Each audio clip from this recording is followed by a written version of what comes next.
जय गुरुदेव।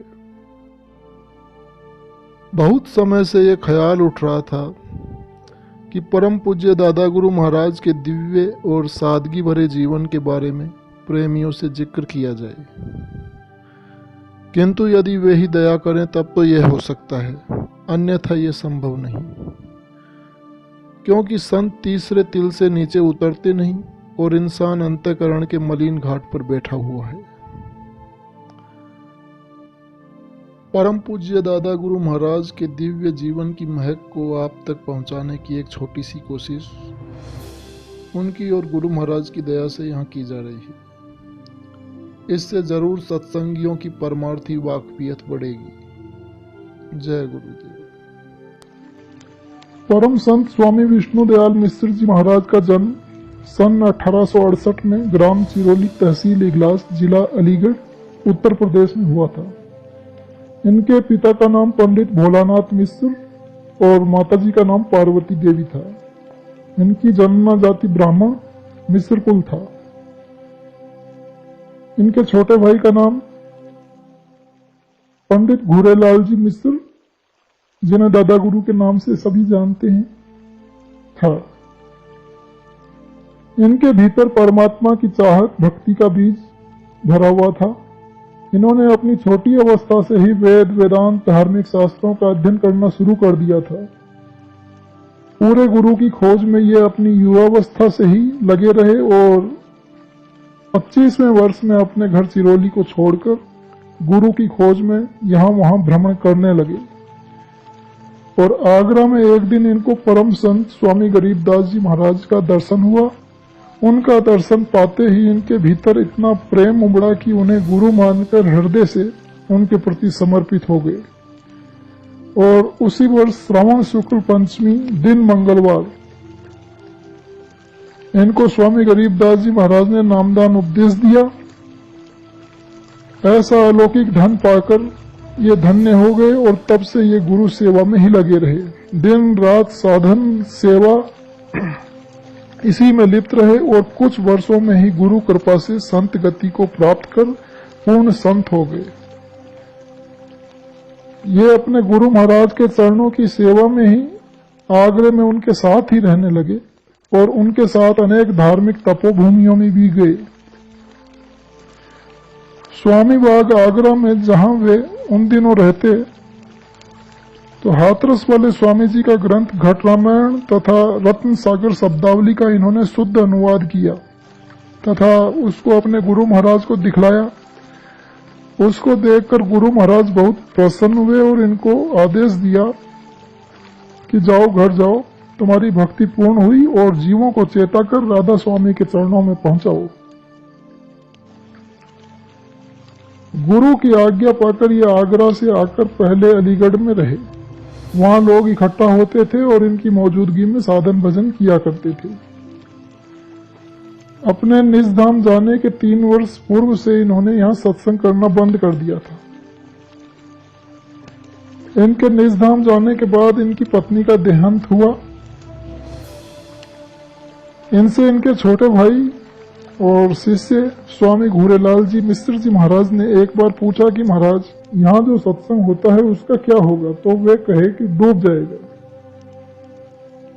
और उनकी मौज के अनुसार वहां पर सत्संग बंद ही हो गया, यानी डूब गया। फिर ये अपने गांव चिरोली अलीगढ़ आ गए और अपने घर का कार्य संभालते हुए सन 1899 में सत्संग करना शुरू किया। सत्संग पाकर जीव चरणों में आने लगे। कुछ दिनों बाद इन्होंने अधिकारी जीवों को उत्तर दक्षिण दिशा के क्षेत्रों में जाकर चरणों में लगाया। जवा गांव में अधिक संख्या में जीव चरणों में समाये। उस समय इनके गुरु महाराज स्वामी गरीबदास जी महाराज इनके पास पधारे तो देखकर अति प्रसन्न हुए और बोले कि बगिया तो बहुत अच्छी लगाई है। फिर चिरोली के सत्संग की महिमा दिन प्रतिदिन बढ़ती गई और इस तरह सत्संग करते हुए 70 वर्ष की आयु में बुधवार के दिन सन 1938 को चोला त्यागा और निजधाम पधारे। इनकी समाधि इनके निर्देश से मोहल्ला औरंगाबाद ज्वालापुरी के पास अलीगढ़ में बनी है। परम संत स्वामी घूरेलाल जी महाराज का जन्म ग्राम चिरोली, तहसील इगलास, जिला अलीगढ़, उत्तर प्रदेश में अघन सुदी 10वीं सन 1883 को हुआ।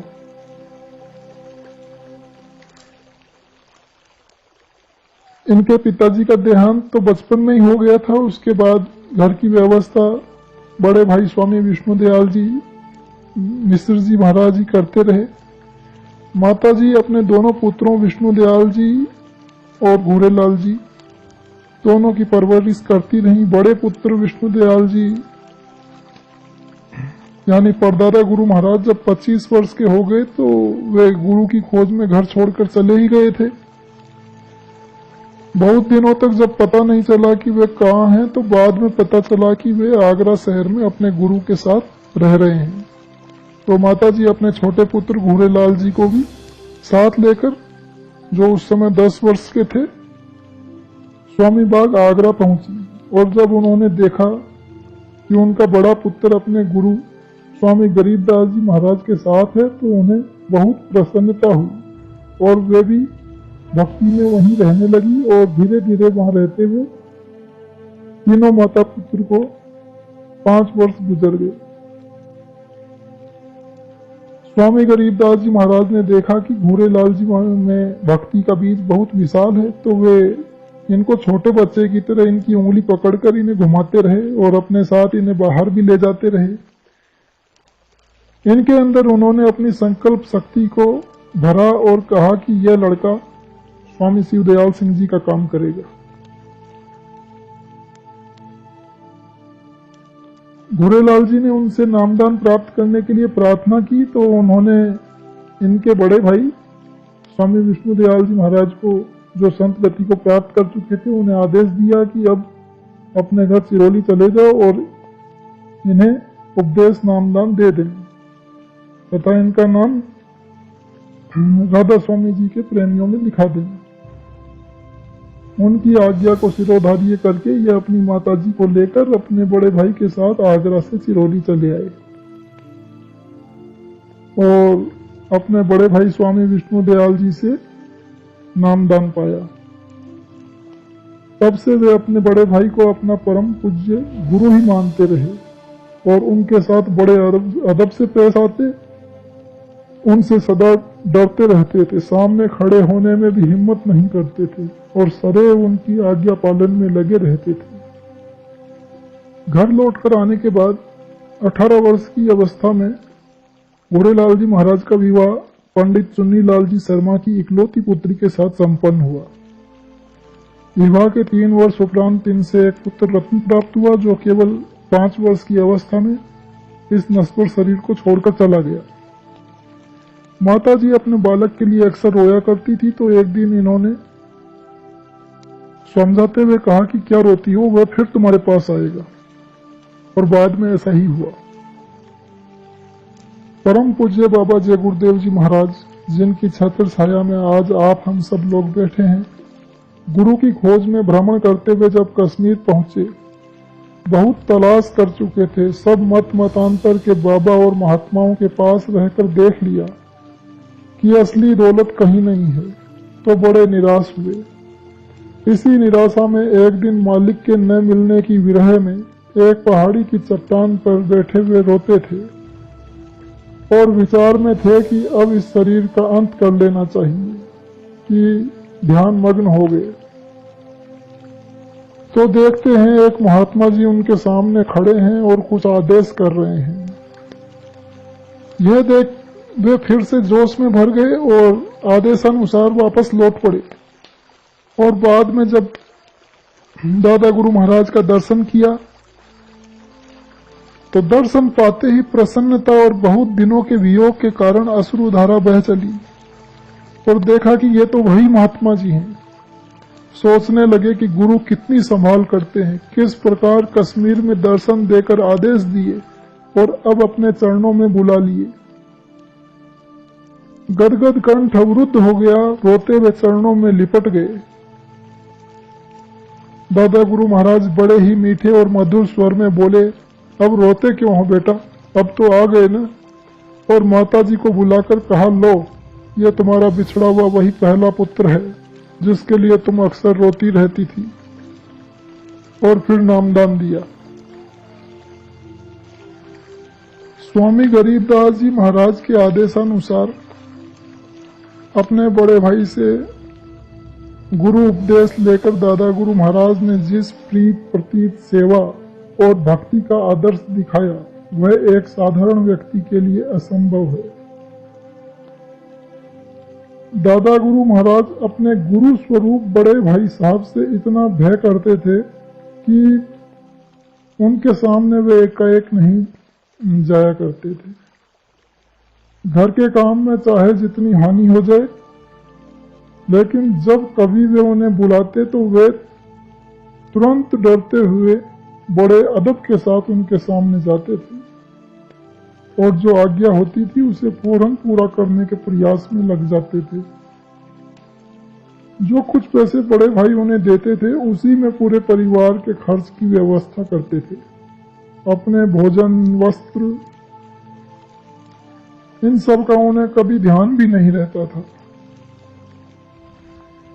एक बार दादा गुरु महाराज को नंगे पांव देखकर उनके गुरु स्वरूप बड़े भाई ने अपने पुराने चमड़े के जूते की ओर इशारा करते हुए कहा कि लो, इस जूते को उठा ले जाओ और पहनो। तो दादा गुरु महाराज धीरे से आगे बढ़े और जूतों को उठा लिया। बड़ा अपने भाग्य को सराहा। कंगाल को बिना मांगे मोती जो मिल गया था। सचमुच संत महापुरुष की प्रत्येक वस्तु उस प्रभु की अजस्र धारा से और शक्ति से ओतप्रोत होती है। उनकी वस्तुएं मिलती कहाँ हैं, और जो मिल जाए तो उस प्रेमी के भाग्य को जितना सराहे कम है। हाँ, उन वस्तुओं की इज्जत और कदर उसी तरह होनी चाहिए। तो दादा गुरु महाराज जैसे परम भक्त के लिए वह तो अमूल्य निधि थी। उसे झाड़ पहुंचकर एक बहुत ही सुंदर वस्त्र में लपेटकर अपने कमरे में सजाकर रख लिया और बराबर उस चरण पादुका की पूजा आदर और सम्मान से करते रहे और बराबर उन सब पर मत्था टेकते रहे। सत्संग में वे सदा सारे सत्संगियों के पीछे ही बैठने का प्रयास करते थे, क्योंकि उन्हें आगे में बहुत भय लगता था। इतना अदब था उन्हें। अक्सर जब सब सत्संगी बैठ जाते थे और सत्संग आरंभ हो जाता था तो धीरे से पीछे से आकर बैठ जाते थे। एक बार ऐसा हुआ कि गुरु स्वरूप बड़े भाई बड़े ही प्रसन्न थे। उन्होंने मौज में आकर आरती लेना मंजूर किया। संतों की आरती संतों की हर बात की भांति प्रचलित आरती से बिल्कुल भिन्न होती है। रात्रि में आरती आरंभ हुई और सभी सत्संगी आरती कर गए। सबसे पीछे दादा गुरु महाराज आए और उनके सामने सिर झुकाकर खड़े हो गए। गुरु स्वरूप बड़े भाई डांटते हुए बोले, अब तक कहाँ थे? हट जाओ, अब आरती नहीं ली जाएगी, माथा टेक कर चले जाओ। तो दादा गुरु महाराज तो अदब में भय से कांपने लगे और आज्ञानुसार माथा टेक कर अपने कमरे में जाकर साधना में बैठ गए। इधर अन्य जो सत्संगी लोग थे वे उन पर हंस रहे थे, किंतु 4 घंटे के बाद जब वे कमरे से निकले तो माला माल थे। उनकी यह अवस्था या तो वे स्वयं समझ रहे थे या उनके सतगुरु जिन्होंने उन्हें माला माल किया। भक्त इसी प्रकार पाया करते हैं, न कि हर समय अपने मन वाली कराने वाले प्रेमी। भक्त तो गुरु के एक एक जबान पर कुर्बान होने के लिए तत्पर रहता है। दादा गुरु महाराज को कोई सत्संगी यह न जान सका कि इनके पास इतनी बड़ी दौलत थी। गांव के लोग तो क्या, बगल का पड़ोसी भी यही समझता कि पंडित जी हैं, कुछ पूजा पाठ करते हैं। अधिक वह कुछ नहीं जानता था। भक्त अपने प्रियतम के धन को इस प्रकार छुपा कर रखते हैं। यही संत मत की हिदायत भी है कि तुम्हारी कमाई को हवा भी न जान सके। महात्मा अपने प्रेमी को एकांत में समझाया करते हैं। जब सब सत्संगी अपने अपने स्थान को चले जाते थे तो सतगुरु उन्हें बुलाकर समझाया करते थे कि मेरे रहते हुए अपना काम कर लो, नहीं तो पीछे पछताओगे। तो दादा गुरु महाराज ने आज्ञाओं को पूर्ण रूप से पालन किया और उन्होंने सतगुरु का बल लेकर उनकी मौजूदगी में ही अपना काम पूरा कर लिया। गुरु स्वरूप बड़े भाई के निज धाम जाने के पश्चात कुछ लोगों ने दादा गुरु महाराज से सत्संग करने के लिए बार बार प्रार्थना की, किंतु वे बहुत ही गुप्त रहना चाहते थे। प्रेमियों की बहुत प्रार्थना करने पर उन्होंने सत्संग की मौज की। उनके बहुत अधिक गुप्त रहने के कारण ही अधिक लोग उनकी ओर नहीं खींच सके, क्योंकि वे अधिकतर अपनी मौज और मस्ती में ही रहा करते थे। वे अपने को बहुत छिपाते थे। एक बार पंजाब से 2 आदमी दादा गुरु महाराज के दर्शन के लिए आए। जब वे लोग अलीगढ़ में ही थे, रास्ते में जहां से चिरोली 14-15 मील की दूरी पर था, तो दादा गुरु महाराज ने अपनी पत्नी से कहा कि जाओ मेरा वह पुराना गूदड़ों वाला कोट लाओ जो गठरी में रखा है। वे अपने कपड़े अक्सर गठरी में रखते थे, तो वे उसे पहनकर अपनी प्यारी गाय के लिए घास लाने चले गए। वे अपनी गाय की सेवा स्वयं करते थे। तो जब वे आदमी आए तो दादा गुरु महाराज के लड़के उनको अपने साथ लेकर गए दादा गुरु महाराज के पास। जब उन्होंने उनको उस अवस्था में देखा तो उनके मन में बड़ा अभाव आया। वे सोचने लगे कि कहाँ आ गए, और दूर से ही वे लोग प्रणाम करके उल्टे पांव वापस चले गए। उनका बड़ा अभाग था। जब दादा गुरु महाराज से पूछा गया कि आज गुदड़ी वाला कोट पहनने की मौज कैसे हो गई थी, तो उन्होंने कहा भाई तुम लोगों से क्या बताऊं। वे दोनों आदमी जो पंजाब से आए थे बड़े कर्मी थे, उन पर बहुत बड़ा बोझा था। अगर वेश देखकर न चले गए होते तो उन बेचारों का बड़ा कल्याण होता, किंतु मौज नहीं थी, फिर भी खाली हाथ नहीं गए। दादा गुरु महाराज बाहर सत्संग करने और भ्रमण करने बहुत ही कम जाया करते थे, लेकिन फिर भी कभी कभार प्रेमियों के आग्रहवश उन्हें जाना पड़ता, तो भी यह स्वयं को बहुत ही कम जाहिर करते थे। दुनिया वाले लोग बनावटी शो पसंद करते हैं, इसलिए वे इन पूर्ण संत से बहुत कम लाभ उठा सके, और इसी कारण ये कभी कभी कहा भी करते थे कि नर्तन वाले जीव यदि महात्माओं से लाभ नहीं उठा पाते तो महात्मा 84 में पड़े जीवों पर ही दया वर्षा करके चले जाते हैं, और इन्होंने ऐसा करके भी दिखाया। कभी कभी रास्ते चलते तो जाते जाते कहीं लाल बरसाती कीड़े आदि को एक साथ बहुत संख्या में बैठा देखकर रुककर धीरे से उन पर अपने पैर रख देते थे और उन्हें मनुष्य चोले का अधिकारी बना देते थे। जैसा कि पहले संतों ने भी कहा है कि संत के स्पर्श मात्र से 84 के जीवों का कल्याण हो जाता है, किंतु मनुष्य को अपने तन से प्रेम व आज्ञाओं का पालन करा करके उद्धार करते हैं। एक बार प्रेमियों के आग्रहवश दादा गुरु महाराज ने किसी गांव के बाहर कुएं पर डेरा डाला, तो उस गांव के लोग साधु महात्माओं से अधिक घृणा करते थे, झूठा और ढोंगी समझते थे, या उनसे इसलिए डरते थे कि कहीं वे अपने प्रभाव से किसी आदमी को अपनी तरफ न मोड़ लें और बस में करके सब कुछ छीन लें, या कहीं भेष बदलकर चोर व डाकू न हो। अतः गांव वाले आपस में पंचायत करने लगे कि इन लोगों का भेद लेना चाहिए कि ये कैसे महात्मा हैं। निर्णय के अनुसार गांव का चौधरी पहले इन लोगों के पास पहुंचा और बहुत से इधर उधर के सवाल करके परीक्षा करने लगा। अंतर्यामी महापुरुष ने उनसे सीधे बात की और थोड़ी ही देर में वह इतना प्रभावित हुआ कि आज्ञानुसार उपदेश लेकर साधन में बैठ गया। अंतर की आंखें खुल गई। बैराट का गुलजारा देखकर चकित हो गया और दादा गुरु महाराज के चरण पकड़कर रोने लगा और सेवा के लिए आज्ञा मांगकर गांव में गया। उसकी इंतजारी में सब लोग बैठे थे और जाते ही लोग पूछने लगे कि महात्मा कैसे हैं। तो चौधरी मारे प्रसन्नता के कुछ न कह सका, केवल इतना ही बोल सका कि ऐसा पूर्ण संत पाकर मैं तो धन्य हो गया। तुम लोगों को देखना है तो तुम स्वयं जाकर देख लो। और जाकर फिर महापुरुष की सेवा में लग गए। उसकी देखा देखी अन्य ग्रामीण लोग भी दादा गुरु महाराज के पास पहुंचे और अपने निज घर की राह पाकर कृतकृत्य हुए।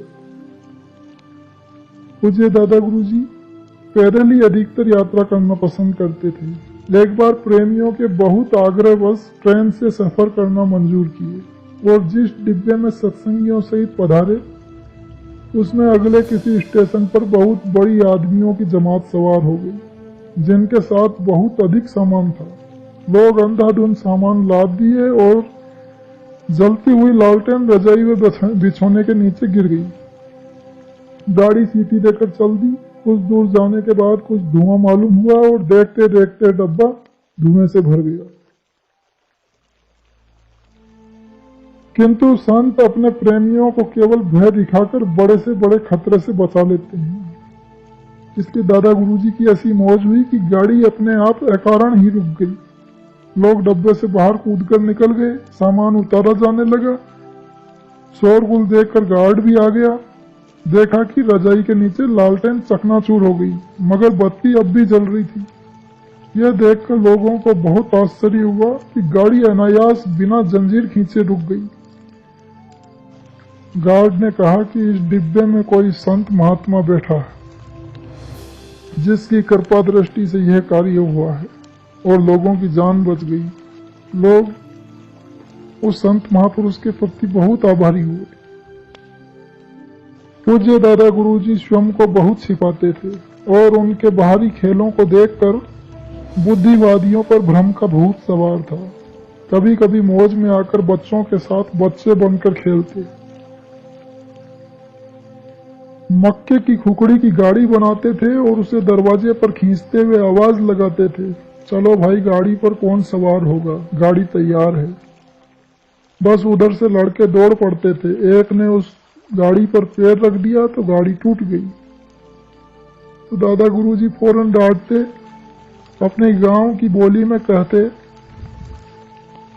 तुमने मेरे गाड़ी तोड़ दी, जोड़ो इसे। बच्चे डर के भागने लगते तो कहने लगते थे, अच्छा भागो मत, फिर गाड़ी बनाता हूं तब चढ़ना। लड़के अगल बगल खड़े हो जाते। आप खुकड़ी की गाड़ी फिर से बनाने लग जाते थे, मगर इस खेल को कौन समझे।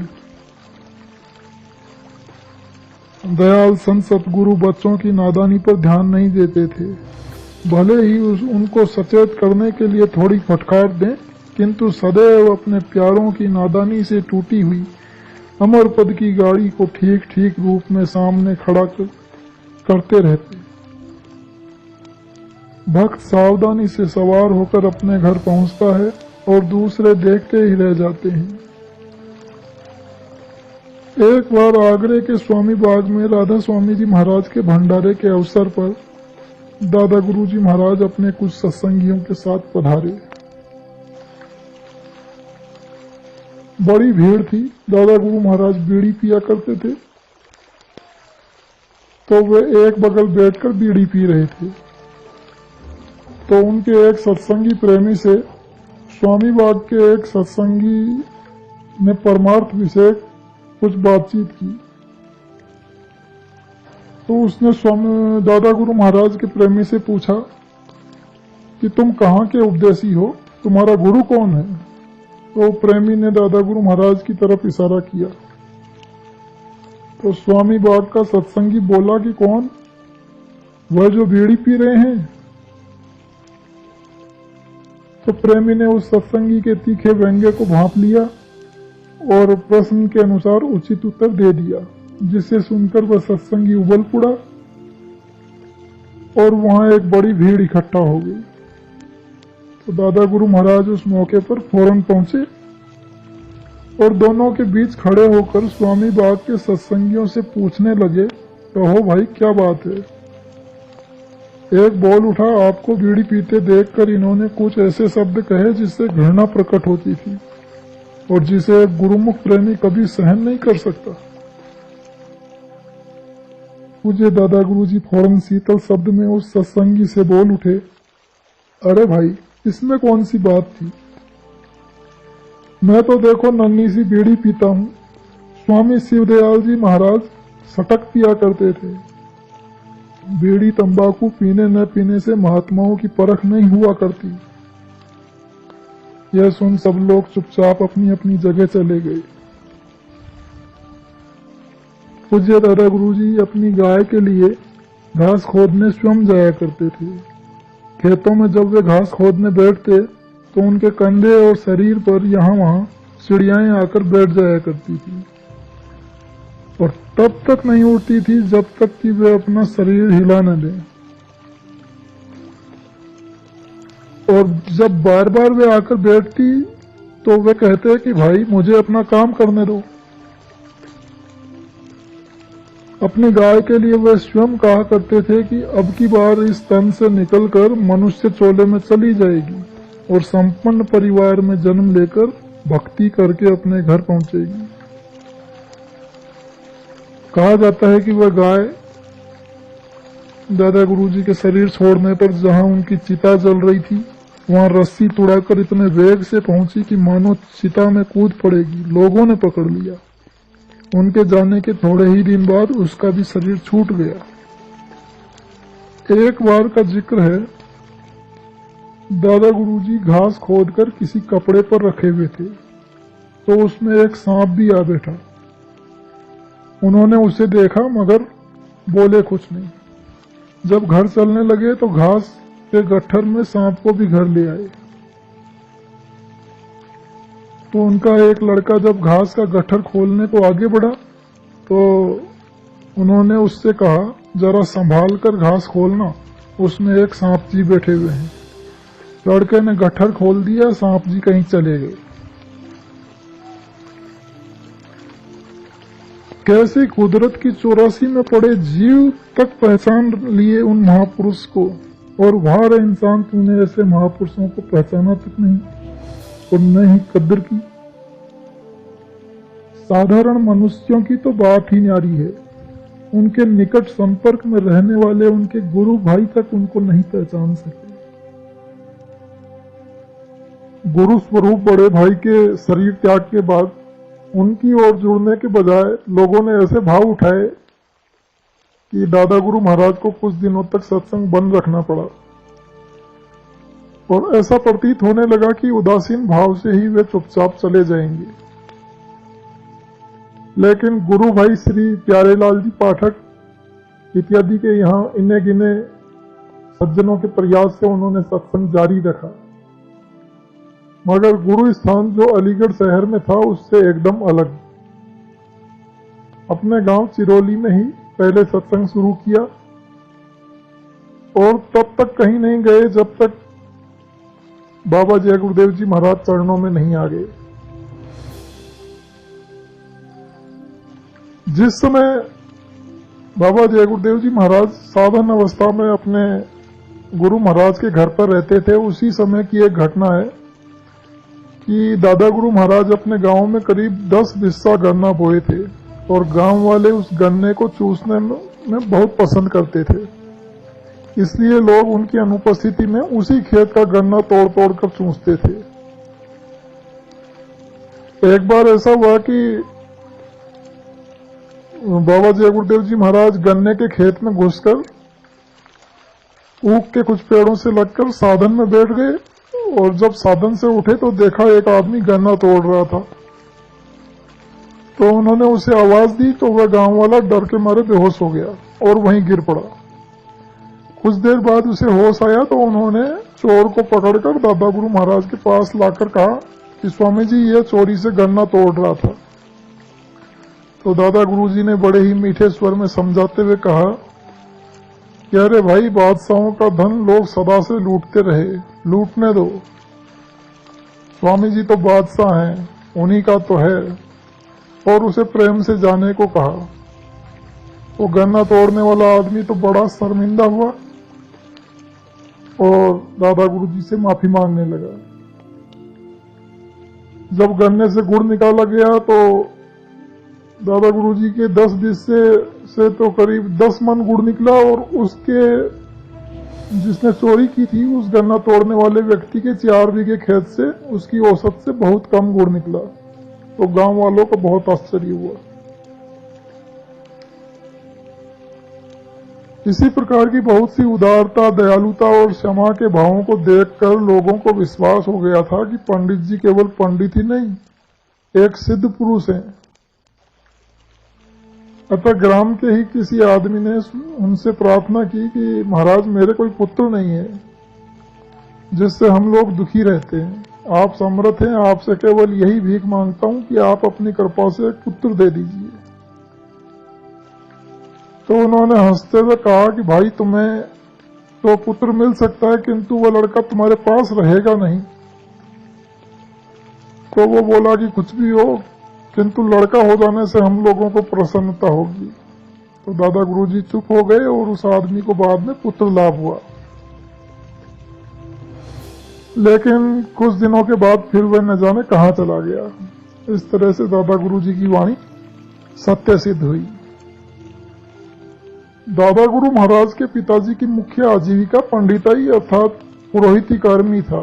अतः जब इन्होंने अपनी गृहस्थी संभाली तो वही पुरोहिती कर्म इन्हें भी करने पड़ते थे। इसलिए जजमानों के यहाँ शादी ब्याह कराने जाया करते थे। सभी यही कहा करते थे कि बड़े सीधे हैं। लोग इन्हें पंडित जी कहकर पुकारा करते थे। यद्यपि गुरु स्वरूप बड़े भाई के रहते दादा गुरुजी महाराज ने अपना सब काम पूरा कर दिया था, किंतु सत्संगियों की कौन कहे, हवा भी शायद न समझ पाई थी कि इनके पास इतना अपार संत गति का परमार्थी धन है। दादा गुरुजी अपने को बहुत छिपाए रखते थे। इनके बड़े भाई अपनी ई लीला समाप्त करने के कुछ समय पहले ही मौन हो गए थे और यह कहा करते थे कि यहाँ को सत्संग डूब जाएगो और कहीं उछलेगो। सतगुरु स्वरूप बड़े भाई ने अंतिम यात्रा के पूर्व यद्यपि दादा गुरुजी की पूर्णता के विषय में किसी से इशारा भी किया था, किंतु उधर किसी ने ध्यान भी न दिया। इससे यह अंदाजा लगाया जा सकता है कि ईर्ष्या द्वेष का रंग उस समय इतना अधिक बढ़ा हुआ था कि संतों को भी मौन होना पड़ा। बड़े भाई साहब ने खुद शायद इसीलिए दादा गुरुजी महाराज की पूर्णता का परिचय अन्य लोगों को नहीं दिया कि लोग सत्संगी ईर्ष्या द्वेष करने लगेंगे। दादा गुरुजी के बड़े भाई विष्णु दयाल जी महाराज के पंच भौतिक काया छोड़ने के पश्चात सत्संगियों ने अलीगढ़ के ज्वालापुरी मोहल्ले में उनकी समाधि बनवाई, मगर दादा गुरुजी वहां से हट गए और अपने ग्राम सिरोली में मौन रहने लगे। इस प्रकार कई वर्षों तक आम सत्संग की रूपरेखा वहां बन सी रही। पर संतों के सभी कार्य कुछ मौज मसलत से ही होते हैं, तो उनका मौन रहना भी कुछ विशेष मौज का सूचक था। इस ऊपरी तौर पर मौन रहने की अवधि में दादा गुरुजी ने असंख्य मानवेतर जीवों को मानव योनि का अधिकारी बना दिया। ऐसा नियम है कि 84 का कोई जीव यदि संतों की स्पर्श की हुई किसी वस्तु से स्पर्श पा जाए या संतों के पंच भौतिक शरीर का स्पर्श पा जाए या संतों की दृष्टि ही पड़ जाए तो वह अपना शरीर छोड़ने के बाद जब वापस जन्म लेगा तो उसे मानव देही मिलेगी। इसी मौज से अनुप्राणित दादा गुरुजी महाराज कभी नदी या नहर के किनारे बैठे घंटों जल में कुल्ली किया करते, बीहड़ से बीहड़ वनखंडों, कंटीले झुरमुटों, कंकरीले पथों पर घूमते फिरते। इस तरह दादा गुरुजी ने कोटि कीट पतंगों और 84 के जीवों को मनुष्य देही का अधिकारी बना दिया। कुछ प्रेमियों को सत्संग न हो पाने से विकलता रहती थी, इसलिए अलीगढ़ निवासी भाई प्यारे लाल जी पाठक आदि ने दादा गुरु जी से इस विषय में बड़ा आग्रह किया। इन लोगों की विशेष श्रद्धा दादा गुरु जी के प्रति थी। संत तो सेवक के बस में रहते हैं। इन लोगों का आग्रह देखकर उन्होंने चिरोली ग्राम में ही सत्संग करना प्रारंभ कर दिया। ये अपने ग्राम से दूर बहुत कम जाते थे। एक गाय इन्होंने पाल रखी थी, जिसके लिए स्वयं ही चारा या घास काटते खेतों या स्कूल पर चले जाते। घास खोदते या चारा काटते समय भी मालिक की याद में ही विभोर रहते और कभी कभी उस मालिक की मौज में जो शब्द उनके मुख से निकल पड़ते थे उसे उनके प्रेमी नोट कर लिया करते थे। मालिक के प्रेम में सदैव ही ओत प्रोत रहने वाले वे पूर्ण पुरुष जब ऊपरी चढ़ाइयों के आनंद का वर्णन किया करते थे तो उस समय का सुख तो वे प्रेमी ही समझ पाते थे जो समीप में रहते थे। दादा गुरुजी बहुत बार कहा करते थे कि सत्संग अब पूरब में उछरेगो, यानी पूरब में जोर पकड़ेगा। दया मूर्ति तो ऐसे थे कि श्रद्धा भक्ति से जो भी उनके पास आए उन्हें उन्होंने निहाल कर दिया, किंतु स्वार्थी और परीक्षा लेने वालों के हाथ कुछ न लगा। वे तो उन्हें केवल पंडित जी ही समझते रहे। दादा गुरुजी महाराज बहुत ही सादी और साधारण वेशभूषा में रहा करते थे। धोती कुर्ता और पैरों में कभी कभी जूता या खड़ाऊ पहना करते थे। सिर पर लंबी केसावली और चेहरे पर वक्ष स्थल तक लटकती दाढ़ी उनकी सौम्यता का परम प्रतीक थी। एक लंबा कोट जो कपड़ों के टुकड़ों से सिला हुआ था, जिसे गूदड़ वाला कोट कहा करते थे, कभी कभी मौज में आकर पहन लिया करते थे। इस काल देश के पंच भौतिक शरीर त्याग के कुछ समय पूर्व ही दादा गुरुजी महाराज अलीगढ़ के प्रेमी भाइयों से मिलने जुलने चले गए थे। वहीं कुछ तबीयत खराब हुई।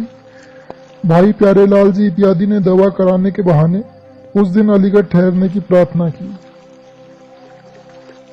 तो उसी समय दादा गुरुजी ने साफ साफ बता दिया कि अब दवा कराने का अवसर नहीं है। अपने घर पर अगर तेरही और सिरोली में भंडारा करने की इच्छा हो तो रोक लो, नहीं तो मुझे शीघ्र सिरोली पहुंचा दो। सभी सत्संगी भाई बहनों ने उनसे अपने किसी भी मनसा वाचा कर्म न बन गए अपराध के लिए क्षमा मांगी और भाई प्यारे लाल जी इत्यादि उन्हें लेकर सिरोली आए। यद्यपि शरीर छोड़ने का दिन व समय दादा गुरु महाराज ने पहले से निश्चित कर घर में बता दिया था, परंतु यह बात उनके मुख्य प्रेमी शिष्य को तो जानबूझकर मालूम होने ही नहीं दी गई थी। देह त्याग के पूर्व दादा गुरु महाराज के प्रिय शिष्यों में से कानपुर वाले डॉक्टर संकटा प्रसाद जी व श्री विष्णु जी भी पहुंच चुके थे और जब केवल एक दिन महाप्रयाण का शेष रह गया तो दादा गुरुजी ने अपने परम शिष्य बाबा जय गुरुदेव जी महाराज को आदेश देकर कहीं अन्यत्र भेज दिया था। यद्यपि दादा गुरु महाराज भाई प्यारे लाल जी से पहले से ही अलग में बता चुके थे कि मेरे बाद सत्संग स्वामी जी यानी बाबा जय गुरुदेव जी महाराज संभालेंगे। हालांकि एक आध और लोग भी दुकान लगाने की कोशिश करेंगे। और अंतिम घड़ियों में जब डॉक्टर साहब और श्री विष्णु जी ने आगे सत्संग व संभाल के लिए पूछा तो उन्होंने यही उपरोक्त शब्द ही दोहराए। इस प्रकार नए पुराने सभी प्रेमियों को अपनी दया का संबल देकर दादा गुरुजी महाराज 65 वर्ष की अवस्था में अगन सुदी 10वीं सन 1948 शनिवार को रात्रि में लगभग 2 बजे इस काल देश के पंच भौतिक शरीर को छोड़कर अपने सत्य देश में सदा के लिए प्रयाण कर गए। परम पूज्य स्वामी जी महाराज के गुरु भाई श्री VH लुल्ला जी, जिन्हें संगत चाचा जी के नाम से बहुत अच्छे से जानती है, उन्होंने दादा गुरु महाराज के साथ बीते कुछ पलों का अपने शब्दों में इस प्रकार से वर्णन किया है। मेरा जन्म सिंध पाकिस्तान में हुआ। हमारा शहर महात्मा व फकीरों की वजह से मशहूर था। जाति पाति का कोई भेदभाव नहीं था। उसी का असर हम पर भी रहा। भारत पाकिस्तान बंटवारे में हम लोग भारत में आए और कानपुर में अस्थायी तरह से रहे और हमारा बड़ा भाग्य रहा कि वहाँ दादा गुरु के चरणों में आए। उस समय मैंने बनारस हिंदू यूनिवर्सिटी का कोर्स पास किया था। उस समय पर एक दोस्त मिला, उसका नाम कमला शर्मा था। उसने बताया कि एक ऐसे महात्मा कानपुर में आ रहे हैं जो आंख और कान खोल देते हैं। मैंने कहा कि हमको भी दर्शन करा देना। 2 जून सन 1948 में दादा गुरु को बाबा जय गुरुदेव जी महाराज कानपुर लेकर आए और डॉक्टर शंखटा प्रसाद के घर में रहने का बंदोबस्त हुआ। मैं दादा गुरु महाराज के दर्शन के लिए गया। जैसे ही दर्शन किया तो मालूम हुआ कि हमको सब कुछ मिल गया और हमको कुछ नहीं चाहिए। हम दादा गुरु जी को देखते ही रहे। दूसरे दिन दादा गुरु महाराज ने डॉक्टर शंखटा प्रसाद और उनकी पत्नी को नामदान दिया। उसके अगले दिन दादा गुरु जी ने हमको अकेले में नामदान दिया। डॉक्टर शंखटा प्रसाद ने अपने साले श्री नारायण जी को बनारस में तार भेजा कि हमको सच्चा महात्मा मिल गया है, आप भी यहाँ आकर दर्शन कर ले। उसके बाद श्री नारायण जी अपनी पत्नी के साथ कानपुर आए और उसके अगले दिन दादा गुरु जी ने उनको नामदान दिया। दादा गुरु ने हम 5 लोगों को अंतिम नामदान दिया था। हम लोगों ने दादा गुरु जी को फोटो के लिए उनसे आज्ञा मांगी तो कुछ देर के बाद उन्होंने मान लिया। फोटोग्राफर बुलाकर फोटो ले लिया, जो सबके लिए वरदान साबित हुआ। 1 हफ्ते के बाद दादा गुरु जी महाराज वापिस जाने के लिए तैयार हो गए। उस समय स्टेशन पर विदाई के वक्त हम सब लोग दुखी रहे, लेकिन दादा गुरु जी महाराज ने प्रेम से सबको आशीर्वाद दिया। दादा गुरु जी चिरौली घर वापस पहुंचे। कुछ समय के बाद बाबा जय गुरुदेव जी महाराज ने शंखटा प्रसाद और हमको तार भेजा कि दादा गुरु जी की तबीयत ठीक नहीं है, आप आकर दवा दे दीजिए। हम दोनों लोग चिरौली गए और दादा गुरु जी को दवा दिया। दादा गुरु जी को कुछ आराम हुआ, लेकिन बाद में अलीगढ़ के पाठक जी उनको अलीगढ़ ले गए दवा कराने के लिए। चिरौली में शंखटा प्रसाद और मैं दादा गुरु जी के सामने बैठे थे। तो शंखटा प्रसाद ने दादा गुरु जी से पूछा कि अगर आप चले जाएंगे तो हमारा सहारा कौन रहेगा। तो दादा गुरु जी ने स्वामी जी महाराज का नाम लेते हुए कहा कि ये तो है ही। दादा गुरु जी के घर में एक ऐसी पोटली टंगी रहती थी जिसमें से दादा गुरु जी जब चाहे प्रसाद निकाल कर देते थे, और उनके घर में एक ऐसी गाय भी थी जिससे जब चाहे तब दूध ले लेते थे। अलीगढ़ में दादा गुरु जी की तबीयत सही नहीं रही। एक शाम को उन्होंने पाठक जी को बुलवाया कि हमको अभी चिरौली ले चलो, नहीं तो हमारी 13वीं आपको यहीं करनी पड़ेगी। पाठक जी ने तुरंत तांगा बुलाया और दादा गुरु जी को चिरौली ले गए। अलीगढ़ में पाठक जी ने सब सत्संगियों को सूचना दी और सब लोग उसी रात को चिरौली पहुंच गए। दादा गुरु जी ने सबको आशीर्वाद दिया और कहा कि सत्संग बहुत बढ़ेगा और संभाले न संभल पाएगा। दादा गुरु के शरीर छोड़ने के बाद उनकी गाय ने भी अपना शरीर छोड़ दिया। एक बार दादा गुरु महाराज को एक प्रेमी ने अपने यहाँ भोजन करने का बहुत आग्रह किया। दादा गुरु जी ने स्वीकार कर लिया। वह प्रेमी भाव विभोर होकर जब भोजन कराने लगा तो उसे ध्यान में रहा कि दही में बूरा डाल रहा है या पिसा हुआ नमक। बूरा थोड़ा कम मीठा होता है, इसे देसी चीनी भी कहते हैं, इसलिए मुट्ठी से ज्यादा दही में डालते हैं। दादा गुरु जी ने भोग लगाया और खाने लगे। और जब थाली में बचे प्रसाद को अन्य प्रेमियों ने खाया तो वह नमक की वजह से खाया ही न जाए। तो जब उस प्रेमी को पता चला तो वह रोने लगा और दादा गुरु महाराज से क्षमा मांगते हुए कहा कि गुरु महाराज बता क्यों नहीं दिए। तो दादा गुरु जी ने कहा कि अपने गुरु को तो उसका भोग लगाया और अब स्वाद के लिए मैं न खाऊं, और बताना उचित था क्या। अब समझिए कि भोग का मतलब और प्रभाव कितना है और हम लोग इसे कितना मानते हैं। दादा गुरु महाराज की समाधि के रूप में विश्व प्रसिद्ध जय गुरुदेव नाम योग साधना मंदिर मथुरा में बना हुआ है, जिसके लिए परम पूज्य बाबा जय गुरुदेव जी महाराज ने कहा, हमारे स्वामी जी महाराज को गौर से देखो, वो कैसे थे। मंदिर देवता का दर्शन लाभ बेइंतहा बेशुमार है। बुराई छोड़ें, मनोकामना पूर्ति का लाभ लें।